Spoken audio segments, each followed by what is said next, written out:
A question that I get asked a lot is, Jason, what is your favorite form of real estate investing? And the answer is creative financing. Pace Morby is the legend behind creative financing. I highly recommend that you follow him if you want to learn more information, but I'm going to go through it.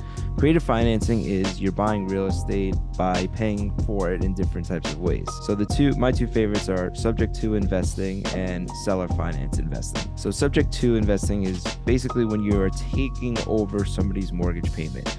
For example, if you have seller A and seller A can no longer afford their mortgage, let's say their mortgage is $1,500 a month, I would approach them and say, hey, look, since you can't afford this anymore and you're about to go into a default or maybe even a foreclosure, we're going to deed the property over to myself and I'm going to continue making those payments for you. That's subject to investing. It's very popular now, and we're going to see a lot more of this as the market is going in a downward direction and people may get underwater. Second is seller financing. Seller financing is when you're taking a seller and turning them essentially into the bank.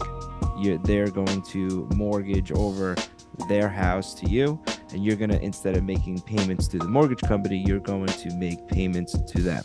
So the best way I'll describe this is, if seller B has a house and it's paid off and they don't want to rent it, they just want to sell it, but they're not in a hurry to get all their money. So let's say their house is worth $300,000.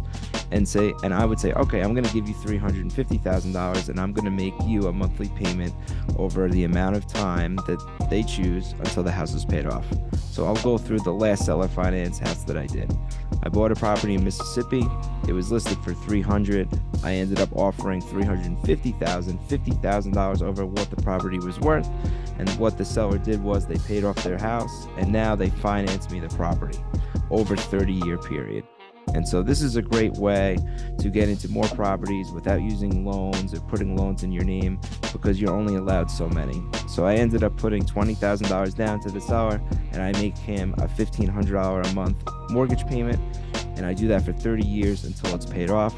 And people might say, well, Jason, why are you doing that? The reason why I'm doing that is I don't have to put a loan in my name. I take that $1,500 payment and I rent out the property on Airbnb or VRBO, and that house brings me in about $4,500 a month. I take that income, I pay the seller his $1,500 a month mortgage payment, and then I end up keeping the rest. If you're interested in learning more about creative finance real estate, please give me a follow on my YouTube and my Instagram, J Griggs Real Estate.